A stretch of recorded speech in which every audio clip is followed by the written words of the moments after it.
오후 시간 되면 가끔 이기혁 집사님 카페에 가면 이 찬양 소리가 날 때 참 의외더라고요. 왜냐하면 밖에서 이렇게 세상 속에서 찬양 소리가 난다는 것은 얼마나 기쁜지요. 들어보시면 알죠. 다 음향 시설을 맞추고 나서 한 번은 이 색소폰 소리 음향에서 다시 한번 듣고 싶더라고요. 그래서 매월 첫 주간이나 오늘 한번 깨고 또 찬양대 소리가 더 많이 좋아지는 것 같습니다. 우리 삶 속에서 매일매일 하나님께 영광을 돌리는 삶입니다. 하나님을 기쁘시게 할까? 어떻게 하면 하나님이 우리의 찬양을 받아주실까? 앤드류 모레이라는 목사님 계십니다. 이 목사님께서 하셨던 말씀이 신앙 성장은 내가 무엇을 받을까가 아니라 하나님 무엇을 기뻐하실까 고민하는 데서 시작된다고 했습니다.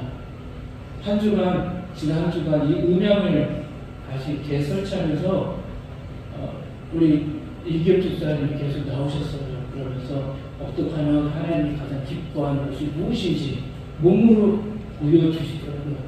그러면서 찬양을 색소폰이 되는지 안 되는지, 이 음향의 기계가 영상으로 나오는지 안 나오는지 계속해서 맞춰보시고 또 작은 일부터 큰 일까지 도우면서 하나님이 과연 무엇이 가장 기뻐하는 일인가라고 그 모습을 통해서 보여주고 있었습니다.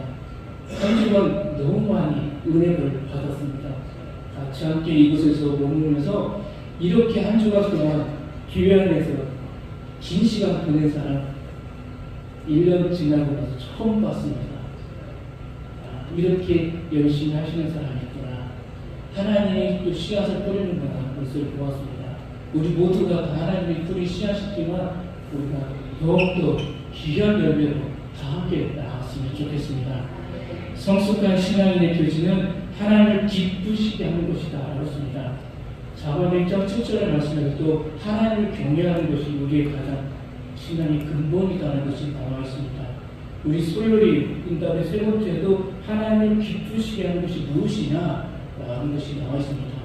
세상 일도 바쁘지만 우리가 이 교회 안에서 교회를 돕고 돌보는 일이 여러분이 하시는 일들이 하나님이 가장 기뻐하고 좋아하시는 일입니다. 그런데 어린 아이 같은 신앙은 어떻습니까? 자꾸만 하나님께 요구하고 달라도 하나님 이걸 해달라고 요구하는 사람들, 나는 아무것도 하지 않으면서 자꾸만 달라고 하는 사람입니다. 그러나 성인이 되면 부모의 사랑을 깨닫고 부모님께 기쁨을 드리고자 하는 마음이 생기는 것처럼 우리 신앙의 성장도 같습니다. 어린 아이 때는 배우려고 열심히 신앙의 못대를 찾아가지만 내가 어느 정도 성숙한 성장인이 된다면 그 이후로부터는 내가 하나님이 기뻐하시는 일이 무엇일까 찾는 겁니다. 교회를 돌보고 또 우리 이웃과 함께 머물면서 내가 그리스도인으로서 어떠한 역할을 하면 하나님이 가장 기뻐하실까 이것을 우리가 찾아내는 겁니다. 오늘 말씀에는 사도 바울이 우리에게 두 가지를 가르쳐주고 있습니다. 어떻게 하나님을 기쁘시게 할 수 있을까? 첫 번째는 우리 일상의 삶을 산 제사로 하나님께 드리라고 합니다. 본문 1절에서 그러므로 형제들아 내가 하나님의 모든 자비하심으로 너희를 권하노니 라고 했습니다. 바울은 하나님의 모든 자비하심으로 권한다고 말했습니다. 여기서 자비하심은 자비하신 분이 아닙니다. 자비하심 들로 봐야 합니다. 왜냐하면 로마서 1장부터 11장까지의 말씀에 하나님의 말씀으로 사는 그리스도인의 삶은 무엇인가? 우리는 어떻게 이 성화의 단계에 왔고 또 우리는 이 영화의 단계로 나아가는지를 1장부터 11장까지 가르쳐 주었습니다. 하나님이 베푸신 구원의 은혜, 구원의 은총이 무엇인지 구약의 말씀을 빗대어서 계속해서 가르쳐 주었습니다. 십자가의 사랑, 하나님의 자비로 하나님의 자녀로 삼으신 성령께서 우리를 인도하여 주신다. 하나님의 구원 계획에 우리를 영광으로 인도하신다는 하나님의 은혜를 예수 그리스도의 십자가를 우리의 삶이 무엇인지를 이 로마서에서 사도 바울은 가르쳐 주었습니다. 바울은 자격 없는 우리가 받은 하나님의 놀라운 은혜들을 설명한 후에 우리가 이제 그 은혜에 반응하며 살아야 한다고 말해주고 있는 것입니다. 바울은 하나님께서 이런 엄청난 자비를 베푸셨으니 너희는 마땅히 삶 전체를 하나님께 드려야 한다라고 강력하게 호소하고 있는 겁니다. 그렇다면 바울이 무엇을 이토록 강하게 호소하며 권면하고 있는지 살펴보겠습니다. 본문 1절을 다시 보면 너희 몸을 하나님께 기뻐하시는 거룩한 산 제물로 드리라 하고 있습니다. 이 말씀을 읽고 우리는 깜짝 놀랄 수밖에 없습니다. 몸을 산 제물로 드리라고 했습니다. 살아있는 우리 몸을 하나님께 드리라. 놀랍지 않습니까? 두렵지 않습니까? 바울은 하나님을 기쁘시게 하려면 우리 몸을 산 제물로 드리라고 분명하게 말하고 있습니다. 유대인 제사, 규례에 따르면 동물을 제물로 바칠 때에는 그것을 반드시 죽여서 하나님께 드렸습니다. 레위기법에 보면 어떻게 나왔습니까?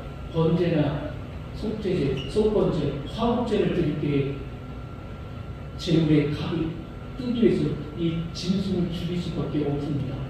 그리고 번제단에 올리는 것, 죽은 것을 하나님께 올려드렸다는 것입니다. 반드시 죽어야 된다는 것입니다. 그런데 오늘 말씀은 사도 바울이 어떻게 이야기하고 있습니까? 죽은 제물이 아니라 살아있는 나, 우리 자신을 하나님께 올려드리려고 합니다. 전통적인 유대 제사 개념에서는 도저히 이해할 수 없는 개념입니다. 우리 몸을 산제물로 드리는 것을 통해 죽은 제물을 드리는 과거의 제사가 살아있는 헌신을 드리는 것으로 바뀌었습니다. 또한 구약에서 제사장이 제물을 드리던 것과 달리 신약에서는 신자, 우리 성도들이 자기 몸을 헌신의 제물로 드리는 겁니다. 그 결과 정해진 시간과 장소와 특정 제물이 아니라 우리 일상 전체가 하나님이 받으시는 제물이라는 것입니다. 레위기에 보면은 장소가 있어야 됩니다. 제사장이 있어야 됩니다. 그리고 우리 손에는 제물이 있어야 되는 것이 이 제사법입니다. 그런데 이제 산 제물을 드리기 위해서는 우리가 특정한 장소가 아니라 우리의 삶 전체가 하나님께 올려드리는 예배다라는 것입니다. 우리 삶 자체, 이것이 이제 예배라고 합니다. 사도 바울은 뒤이어서 우리 거룩한 일상 하나님께 드린 것이 바로 영적인 예배다라고 가르쳐 주고 있는 것입니다. 영적 예배는 합당한 예배라고 할 수 있습니다. 하나님은 이러한 삶의 예배를 영적으로 아름답고 합당해서 받으시기에 기뻐하신다는 것입니다. 하나님이 기뻐하시는 제사, 산 제물, 우리를 드리는 것을 가장 기뻐한다는 것입니다. 하나님을 기쁘시게 해드리고 싶으십니까? 그렇다면 우리 일상을 하나님께 거룩한 산 제사로 드려야 합니다. 거창한 것이 아닙니다. 설계 서두에 이야기했던 것처럼 교회에 지금 무슨 일을 하고 있나 궁금해서 한번 발걸음을 내딛는 것, 이것도 하나님이 가장 좋아하는 겁니다. 나의 삶의 자리에서 약한 자, 연약한 자들 우리가 돌보는 것 하나님 좋아하십니다. 내가 이웃에게, 내 자녀에게, 우리 손주에게 이 설날에 무엇하겠습니까? 얘들아, 예수 그리스도를 잘 믿어야 해. 우리가 이 땅에서 끝나는 것이 아니야. 영원한 하나님의 나라가 있다는 이 사실을 가르쳐주는 것, 복음을 전하는 것, 이것 하나님이 가장 좋아하는 일입니다. 이 설날에 고수도 치는 것도 좋지만 예수 믿으면 이 복음을 전하는 일에 치수시합니다. 우리가 걸어가는 데마다 내가 전도지다라고 생각하십니다. 내가 살아있는 예배자라는 것을 보여줄 것입니다. 두 번째는 무엇입니까? 일상에서 하나님의 뜻을 찾으라 합니다. 우리는 하나님의 하나님 기쁘시게 하기 위해 우리의 몸을 산 제물로 드려야 한다고 했습니다. 바울은 본문 2절에서 한 가지 방법을 더 이야기하고 있습니다. 그것은 바로 일상에서 하나님의 뜻을 찾으며 사는 것입니다. 하나님의 선하시고 기뻐하시고 온전하신 뜻이 무엇인지 분별하도록 하라고 했습니다.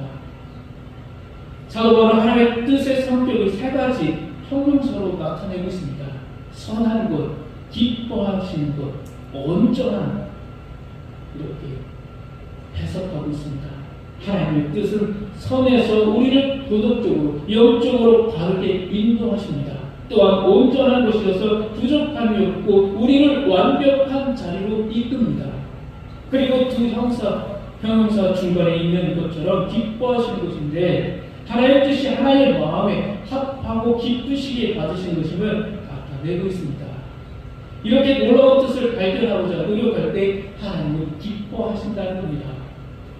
우리가 하나님을 기쁘시게 하기 위해 우리 몸을 산 제물로 드리는 것은 한 번의 행동으로 끝나지 않는다는 것입니다. 우리가 사는 동안 지속해서 해야 할 일이라는 것입니다. 우리는 매일매일 우리 삶에서 산 제물이 되기 위해서 애를 써야 한다는 것입니다. 어떻게 그렇게 할 수 있겠습니까? 그 답이 바로 일상에서 하나님의 뜻이 무엇인지를 계속해서 분별하며 찾는 것입니다. 여기서 분별한다는 것은 시험한다는 것입니다. 조사해본다는 것입니다. 증명해 본다는 것입니다. 그냥 단순히 듣고 지적으로 받아들이는 과정이 아닙니다. 깊이 생각하고 행동으로 시험해보고 경험적으로 온 것임을 받아들이는 깊은 영적 탐구의 과정입니다. 옳고 그름, 무엇이 진리이고 거짓인지 분별해보는 것입니다. 예수님께서 보여주셨던 삶, 그것을 우리가 우리의 몸으로 받아들이고 닮아가는 것입니다. 일상에서 하나님의 뜻이 무엇인지 계속해서 찾는 것입니다. 쉽지 않은 것입니다. 그래서 바울은 본문 2절 초반에서 하나님의 뜻을 발견하기 위해 우리가 무엇을 실천해야 하는지, 하지 말아야 할 것과 해야 할 것을 두 가지를 가르쳐 주고 있습니다. 먼저 하지 말아야 할 것을 살펴보겠습니다. 본문 2절에서 너희는 이 세대를 본받지 말라고 했습니다. 이 세대라는 것은 이 세상을 이야기하는 것입니다. 이 세상, 시간, 공간, 우리가 머무는 자리에 있는 일들이라는 것입니다. 바울은 무엇보다도 먼저 이 세상을 본받지 말라고 단호하게 이야기합니다. 바울이 로마교회 성도들에게 이 세대를 본받지 말라고 강력하게 권고하는 것은 당시 문화 때문입니다. 당시 어떤 문화입니까? 당시 로마교회 문화는 기독교를 박해하는 문화였습니다. 기독교와 이 로마의 문화는 충돌할 수밖에 없었습니다. 당시 로마 전역에 다신교 문화가 지배하고 있었습니다. 또 하나 무엇이 있습니까? 황제 숭배가 있었습니다. 이것만으로도 기독교와 이 로마가 가지고 있는 다신교 황제 숭배는 계속해서 부딪힐 수밖에 없었습니다. 시간과 공간 안에서, 이 장소 안에서 계속해서 이들은 타협할 수 없는 그러한 성도로서의 삶, 예수 그리스도를 기준으로 두고 이들은 계속해서 앞으로 십자가만을 바라보고 가야 된다는 것입니다. 옆에 타협할 수 없다는 것입니다. 우상들과 황제 숭배들과 이것은 타협할 수 없는 일들이었습니다. 또한 무엇이 있습니까? 계속해서 계층 간의 갈등, 불평등, 폭력성, 전쟁이 이들의 삶에서 신앙을 지키기, 신앙의 노선을 가기란 참 어려웠습니다. 때로는 이 어려움 때문에 카타콤이라는 칙칙한 동굴 안에 갇혀있는 시간들도 있었습니다.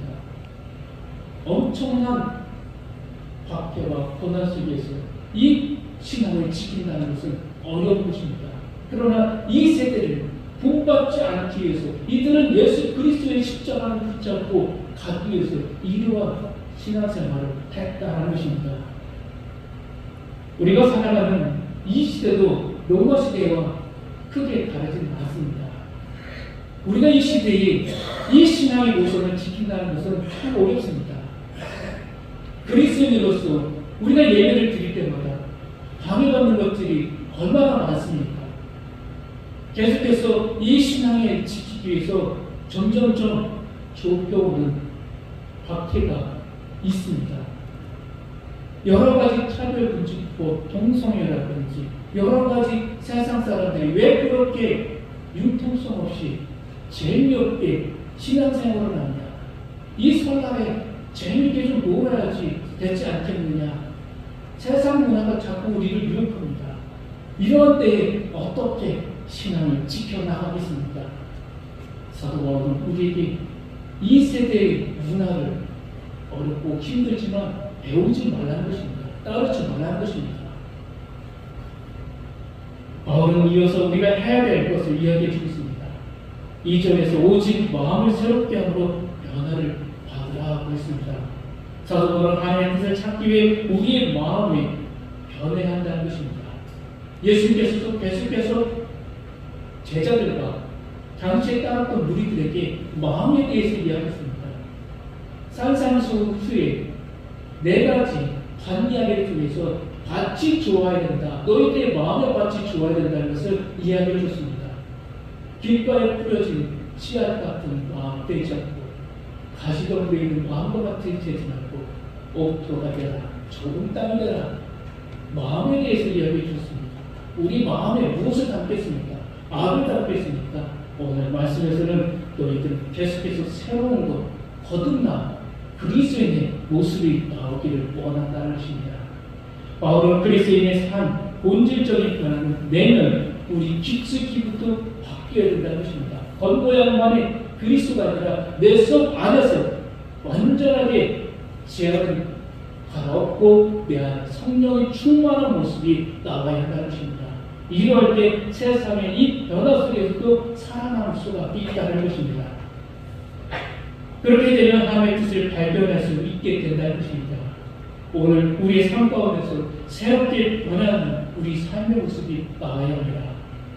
본문은 우리에게 직접적인 삶에 대해서 제시해 주지는 않습니다.